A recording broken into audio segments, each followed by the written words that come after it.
Dear students, physics একাডেমিয়ায় তোমাকে স্বাগত।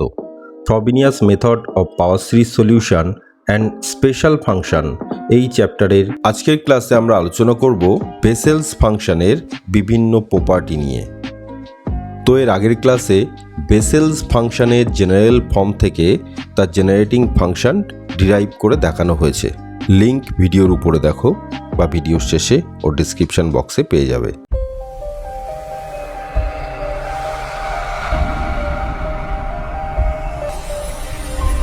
তো আমরা আলোচনা করতে চলেছি প্রপার্টিজ অফ বেসেলস ফাংশন। প্রথম প্রপার্টি হলো parity property, jn minus x equals to minus one to the power n jn x, যেখানে n হলো ইন্টিজার। তো আমরা জানি generating function of Bessel's function gxt equals to e to the power x by two into t minus one by t equals to summation n equals to minus infinity to plus infinity jn x into t to the power n। এবার এই generating ফাংশনে x কে minus x দিয়ে replace করে পাই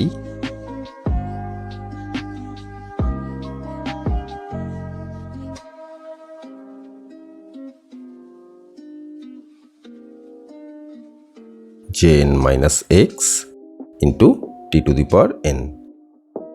দেখো generating ফাংশনে আমরা x কে minus x দিয়ে replace করে দিয়েছি। তো এই মাইনাসটাকে ব্র্যাকেটের ভেতরে আনলে পাই এটা ইকুয়ালস টু এই রাইট হ্যান্ড সাইডটা কপি করে এখানে পেস্ট করে দিলাম। তো দেখো জেনারেটিং ফাংশনের এই টার্মস আর এই টার্মসের মধ্যে কি সিমিলারিটি আছে। জেনারেটিং ফাংশনে এখানে প্লাস টি আছে, তাই এদিকেও plus T to the power n হবে। আবার এখানে টি এর আগে মাইনাস আছে, তাই জেনারেটিং ফাংশন অনুসারে এই টার্মসটাকে লিখতে পারি minus t to the power n, আর রাইট হ্যান্ড সাইডটা আনচেঞ্জ রাখলাম।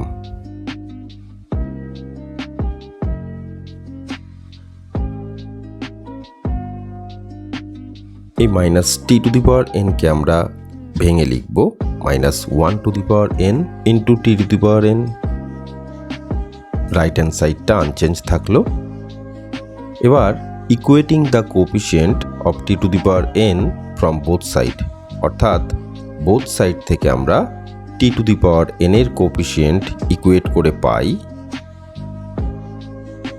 jn of minus x equals to minus one to the power n into jn x. তো এটাকে বক্সে পুরলাম। তো প্যারিটি প্রপার্টি প্রুফ হলো এবং এটাকে 1 নং ইকুয়েশন দিলাম। এবার সেকেন্ড প্রপার্টি যে minus N x equals to minus one to the power n jn x, যেখানে n ইন্টিজার ভ্যালু। তো আমরা এই বেসেলস ফাংশনের জেনারেটিং ফাংশনের ইকুয়েশনটিকে কপি করে এখানে পেস্ট করে দিলাম। Replace t by minus one by t, অর্থাৎ জেনারেটিং ফাংশনের টিকে মাইনাস ওয়ান বাই টি দিয়ে রিপ্লেস করে পাই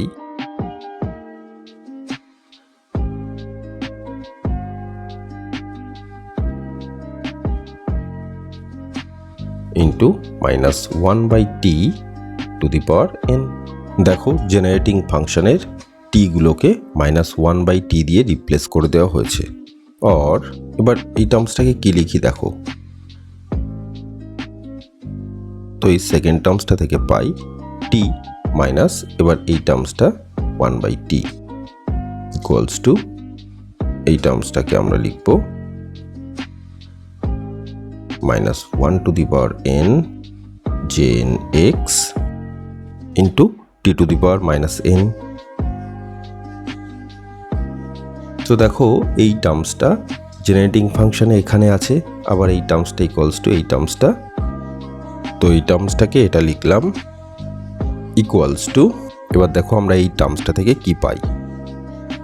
put m equals to minus n, তাহলে n tends to minus infinity হলে m হবে plus infinity.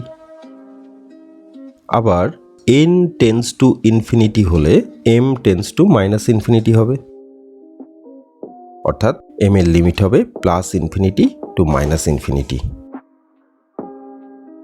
minus 1 to the power minus m j of minus m x into t to the power m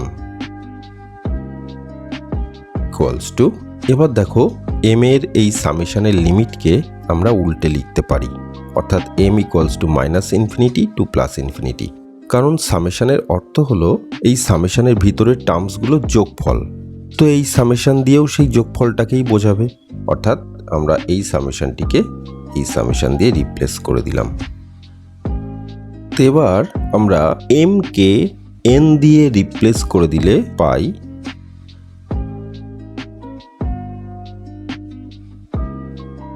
এই terms, যেখানে m আর n হলো dummy index, অর্থাৎ উপরের ইকুয়েশনে m কে আমরা n দ্বারা রিপ্লেস করে দিয়ে পাই এই টার্মস।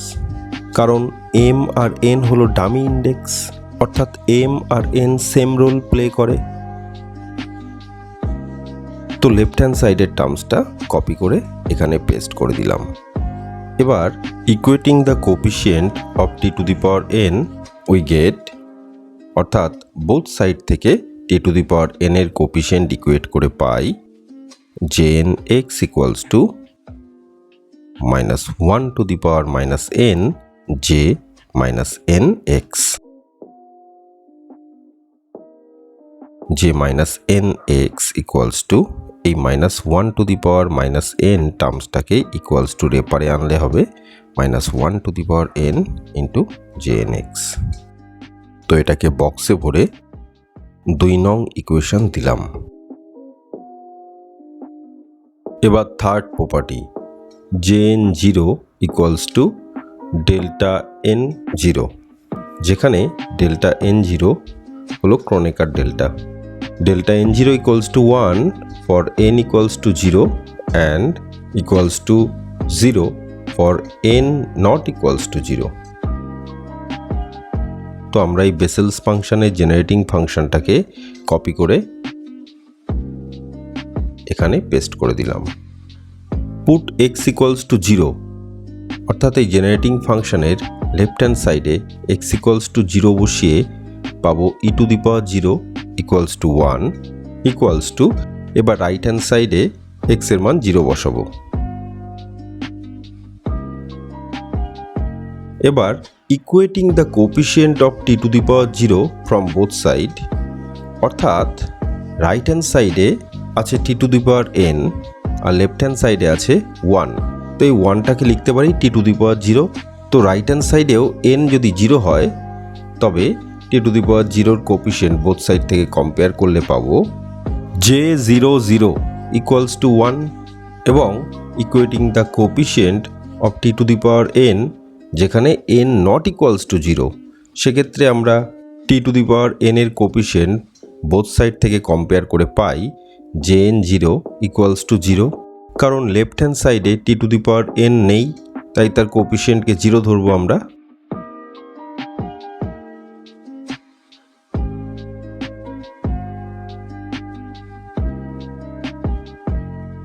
তো এই দুটো ইকুয়েশনকে আমরা কম্বাইন করে লিখতে পারি jn 0 equals to delta n, 0, অর্থাৎ এই ক্রনিকার ডেল্টার মান 1 for n equals to 0 and 0 for n not equals to 0। তো এই ইকুয়েশনটাকে বক্সে ভরলাম এবং 3 নং ইকুয়েশন দিলাম। এবার 4 নং property jn prime 0 equals to half delta n 1 and minus half delta n minus 1।